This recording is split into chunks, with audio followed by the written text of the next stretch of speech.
Hello guys and welcome back to the GSTL Venus Day 1. This is Torch and with me is FXO Wolf.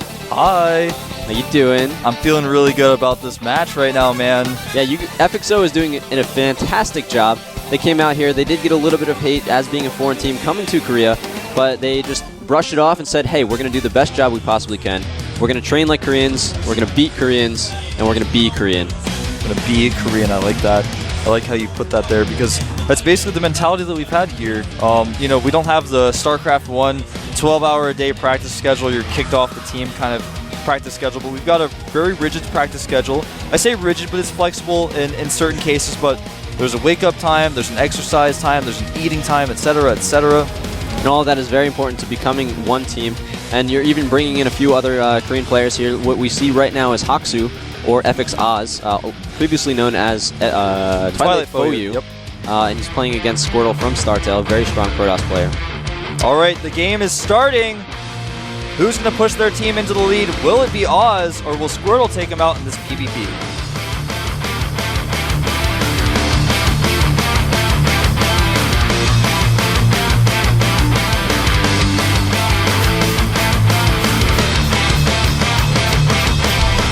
All right, over here on the bottom left, a member of the team FXO, a Korean player. He is FXO.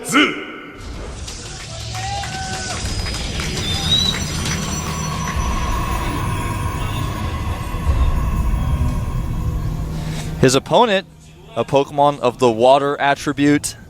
He is StarTale. Formerly known as the Korean name for Squirtle, Kobogi. Kobogi means little turtle. Yep. He's got the red headset on right there. That means he's got very high APM. It does mean he has very high APM. Banshee headsets are pretty good. Some of our teammates use them in the house. Use a lot of Razer stuff, which is pretty good. This is a PvP, obviously. As you see, little scouting probe there coming out for Squirrel, just making sure there are no proxies. It's always one of the things you have to worry about in this matchup. Now, this map is pretty even. It's a pretty normal, all-around good map. It's not a large map, but in PvP that never really comes into play, so it doesn't really affect this matchup very much. The two Xel'Naga watchtowers in the middle of the map will become important if we do kind of get to that mid to late stage of the game with Colossi, but in most cases the game does not go that long. And Squirtle did throw down his assimilator a little bit early. He's going to get a bit more gas to be able to get those tech units out a little bit faster. But that's also going to give Oz a little bit more minerals to be able to produce a lot more zealots or gateways if he needs to be doing that. Indeed. And a little bit of scouting from both players at this point. Actually, I take it back. Haksu has not yet scouted his opponent. This is something that a lot of people were critical of Haksu as when he joined our team. In this matchup, he doesn't really scout. But it is a two-player map, of course. And Haksu's kind of justification for this is that you get extra minerals if you don't scout. And he plays so safe, he thinks his build is so safe that there's almost no reason to scout. He of course eventually does, but you know, he kind of starts off with that first Zealot that you guys see there, sends that out, tries to pressure his opponent. Maybe you see it in Brood War sometimes where you send the Zealot, I'm sure some of you guys have seen it, you send the Zealot past your opponent's units and just target down probes and force your opponent to micro, force them to react. That's how he gets the scouting information as well. Yeah, it is very interesting to see a lot of players now are starting to scout a little bit later because there's not a whole lot of variance in the beginning game that you're really going to change your build to. You scout their base and you say, oh, well, they're doing everything normal.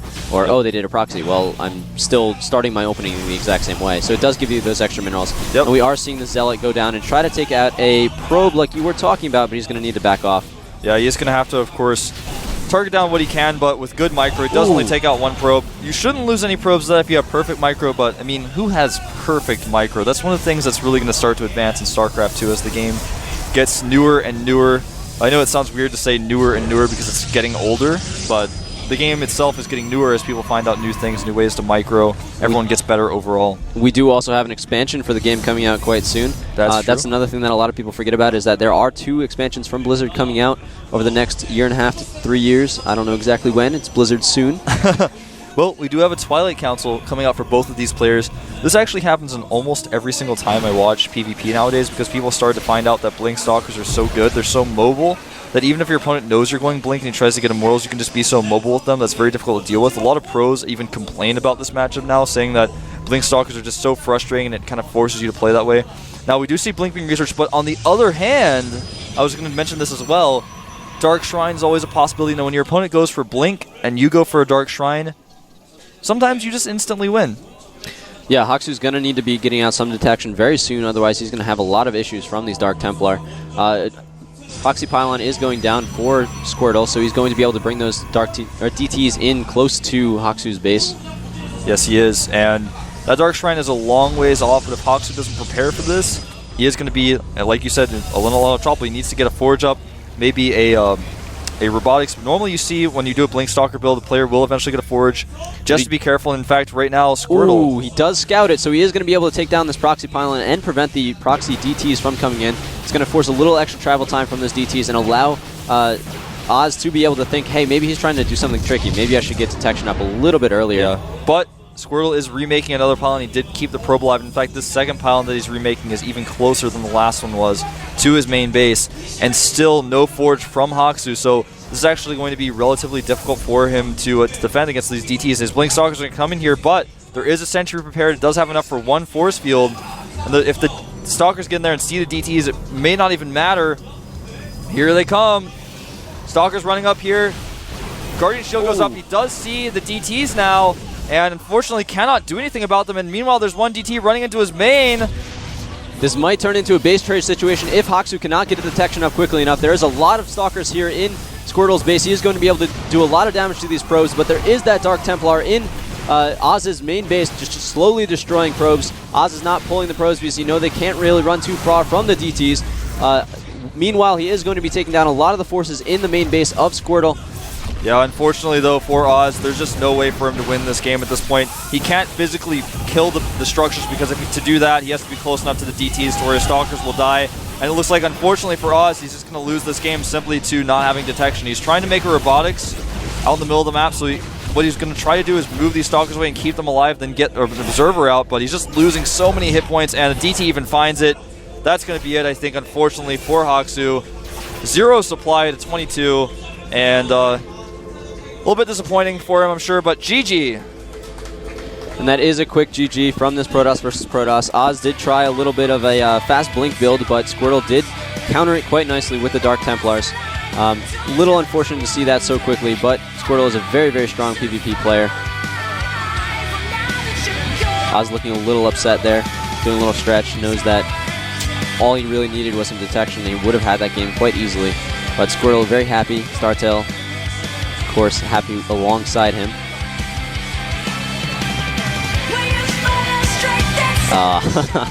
Ace, known for his bad manner, he's going to be pulling Squirtle over there and teaching him what to do.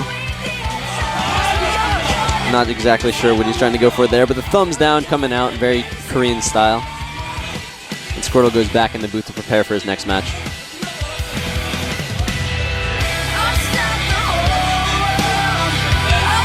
FXOpen looking a little sad, but also confident for his next two games. The score is 3-2. It is not over yet. It's still very, very close. All right, I'm back. Sorry, I was talking away to my team, trying to figure out what we're going to pick next. I won't tell you guys. It's a secret, but the mindset of the team is still strong right now, though, after losing that game. Obviously, when you do Blink Stalkers, the weakness is, of course, DTs, but it's very risky to go DTs in itself, because if your opponent just happens to have a Forge, then you basically lose. So PvP can just be that way sometimes, and that's why when you have a player that comes out sometimes who seems to be much stronger, you mirror him with another Protoss, because things can just go wrong. Things just will go wrong in PvP, like we saw last game. So Hoxu actually tells us that his best matchup and favorite matchup is PvP. We don't always agree with him, but he felt comfortable playing PvP, so I'm sure he was confident going to that match, but unfortunately just things didn't go as planned. Yeah, and maybe he was a little too confident, just like the StarTale team was in the little beginning. They lost 2 matches that they probably weren't expecting to do. But it's going to be interesting to see what FXO pulls out next. Yeah, we are going to pick a pretty strong player. A lot of you guys may have heard of him. Obviously, most of you guys have heard from most of the players on the team now. I'm just messing with you guys. But I'm not going to tell you guys just yet. I will tell you guys the map, though, is going to be Crossfire. Ooh, Crossfire. That might hint at who we might be pulling out next. But remember, when you lose at this stage of the tournament, it's very, very important to keep your cool, not freak out. As you can see, the team's just discussing what's going on right now and trying to make sure they're exactly sure with what they're doing. They also have those koala bears right there to help counteract any sort of rage issues you guys might have. In addition to koala bears, you guys also get donuts a lot, and you have the anti-rage heart-shaped pink donut. Sometimes we do go out and get donuts for the team members. Some of the managers do, and just make sure that they're feeling all right. And if they seem a little frustrated, because everyone has those frustrating times when you're laddering, even if you're with your team, and especially in a team house environment, if one player gets frustrated, it's very important to deal with that immediately and not just let him keep getting mad and tell him he needs to take a break, because it affects the entire team. If someone's angry, not only is it frustrating for the rest of the team, they have to deal with that, but it's also, it makes you feel like you want to do something about it, and it messes up your own mindset when you're practicing, so it's very, very important to isolate those problems and deal with them. And sometimes, FXO, when we've got a mad guy, we buy him some donuts. It's not a bad idea, and the mentality when you go into a game like this is very, very important. A lot more important than people realize. All right, who's it going to be? It's Mingun! Also known as Moonin. That's right. Keep using the first names of these players because I know them very personally, obviously. Oh, he's doing a little counter celebration there for Ace. Hopefully he doesn't get hit by those flames. All right, so for those of you guys who don't know, Moonin is a Terran. He was the top of the ladder on NA for a really long time. He was known as All About You back then. That was his ID he used. He used the ID Moonin in StarCraft 1, changed it to All About You, and then changed it back to Moonin when he joined FXO. And another fact about Moonin that you guys may not have known, you mentioned it earlier, I believe that he won Courage, which is a StarCraft 1 pro gaming license winning tournament. It says his age here is 15, but that is actually not true at all. Quite off, yeah. I think it's 25, correct? Yeah, I think he's about 24 or 25 year old in Korean age, but whatever. Obviously, you guys know that's not the case. But Moonin, he's really, really strong in all the matchups. He's actually, one of his biggest struggles, I think, is when he practices with us, he tells us, I want to play against really good players, and when he first got on the ladder, he had to get his MMR back up, because everyone has to do that when you play on a new server. You have a new account, you got to get your MMR up. That was so frustrating for him when he got here. He was like, the team league's soon, I can't play against these noobs. But he has finally gotten his MMR up. He's been practicing with a lot of players from different teams as well, not only ours, but other teams that are in the other bracket, in the Jupiter side. So he's really, really prepared for this. And I got to say, he's going to give Squirtle a run for his money. I think he will as well. TVP on Crossfire is definitely an interesting matchup. Yeah, I talk about it a lot. For those of you guys who watch my accounts, like, uh-oh, Wolf's going to do a Crossfire rant. But I really do think that Crossfire is a map that's extremely good for Terran. And for that reason, that's the reason why we picked it. But remember, though, historically in the Team League, Squirtle has done quite well against Terrans. So that's that's kind of something we were talking about over there on the bench was, do we really want to do this? I mean, he's really done well against Terran. He took out MVP back in the first Team League in what some people call the most epic match of all time with the motherships on Terminus Re. It was great. That was a very, very great game. That was actually a very monumental match for StarCraft 2 in general. It showed the importance of Team Leagues. It showed the importance of bigger maps. It was just, it showed that Koreans have personalities. Yeah. Yep. It was great. I remember that Team League. Just the Team League new system is great as well, and I want you guys to tell GOM how much you appreciate them. Follow them on Twitter at GOMTV. Talk about in the GOM forums about how much you love this new format, because it's really important that you guys let GOM know that you really enjoy this new format. They know, but I mean, you gotta tell them more. And they very much want to continue to improve to make everything better and better for you guys. It's not just about Korea, it is about the world of esports. Yeah. There's a lot of things that can be improved. It does take time, though. Be patient. But just keep letting us know what is important to you guys. This is the global StarCraft League, not just, Korean StarCraft League or anything like that. Remember that. All right, the countdown has started. Will Squirtle close us out, or will Moonin give him a run for his money? The map is Crossfire. Let's find out here at the GSTL Venus.